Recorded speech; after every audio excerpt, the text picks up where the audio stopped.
வணக்கம் அன்பு நண்பர்களே.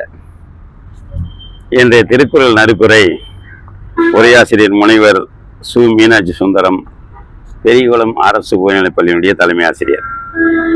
அதிகாரம் எண் 71, குறிப்பறிதல். கூறாமை நோக்கி குறிப்பறிவான் எஞ்சான்றும் மாறா நீர் வைய கனி. முகக்குறிப்பில் உள்ளதை அறிவான் உலகுக்கு அணிகலன். ஐயப்படாது அகத்தது உணர்வானை தெய்வத்தோடு ஒப்புக்கொள்ளல். பிறர் உள்ளத்தை உரைப்பான் தெய்வமாவான். குறிப்பின் குறிப்புணராவாரை உறுப்பினில் யாது கொடுத்தும் கொள்ளல்.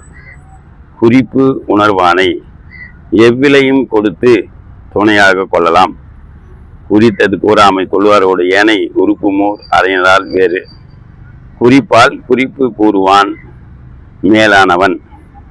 குறிப்பின் குறிப்புணராவாயின் உறுப்பினில் என்ன பயத்தவ கண். குறிப்பறியா கண்கள் பயன் தரா. அடுத்தது காட்டும் பளிங்கு போல் நெஞ்சம் கடுத்தது காட்டும் முகம். பளிங்கு போல முக குறிப்பு உள்ளத்தை காட்டும். முகத்தின் முதுகுறைந்தது உண்டோ ஓப்பினும் காயினும் தான் முந்துரும். வெறுப்பு விருப்பு முகம் காட்டும். முகம் நோக்கி நிற்க அமையும் அகம் நோக்கி உற்றது உணர்வார் பெறின்.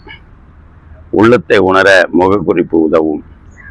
பகைமையும் கேண்மையும் கண்ணுரைக்கும் கண்ணின் வகைமை உணர்வார் பெறின். நட்பையும் பகையையும் பார்வை காட்டும். நுண்ணியும் என்பார் அளக்கும் கோல் காணுங்கால் கண்ணழுது இல்லை பிற. உள்ளத்தை அளக்கும் கோல் கண்களே. திருக்குறளை படியுங்கள்.